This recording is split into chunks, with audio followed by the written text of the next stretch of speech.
محمد صلی اللہ رسول الکریم۔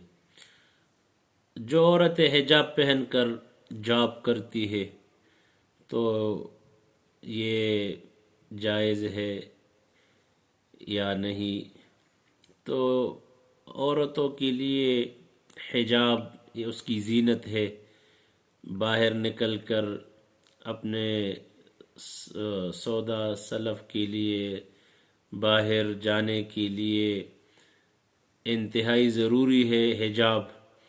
اور پھر جو عورتیں جاب کرتی ہے خاص کر وہاں پہ جہاں پہ مرد بھی ہو، دفتر میں یا اسکول کالج میں، تو وہاں پر تو حجاب انتہائی ضروری ہے، کیونکہ بغیر ضرورت کے مردوں کے ساتھ باتیں کرنا، بغیر ضرورت کے مردوں کے سامنے کھڑی ہونا آگے پیچھے، یہ بالکل حرام ہے۔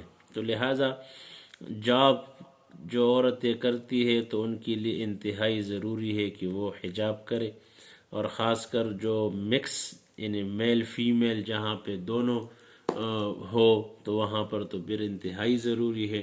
اور اس بات کا بھی خیال رکھے کہ جو عورتیں میل فیمیل اکٹھے جاب کرتے ہیں دفتروں میں، اداروں میں مختلف، تو وہاں پر تو انتہائی احتیاط ضروری ہے، کیونکہ عورتوں کا جو جاب کے لیے جو عورت نکلتی ہے وہ انتہائی ان کی مجبوری ہوتی ہے۔ تو مجبوری کی وجہ سے یہ گھر سے نکلی ہے، تو لہٰذا ضروری ہے کہ اپنی ضرورت کو بھی پورا کرے، جو جاب کے شکل میں، مزدوری کے شکل میں، اور اللہ کا حکم بھی چھوٹنے نہ پائے۔ تو لہٰذا حجاب کر کے جاب کرنا، دفتر جانا، یہ افضل بات ہے۔ اللہ پاک ہر عورت کو اور خاتون کو جو اس لیول کے ہو کہ وہ باہر جاب کرتی ہے، اللہ ان کو حجاب کی توفیق عطا فرمائے۔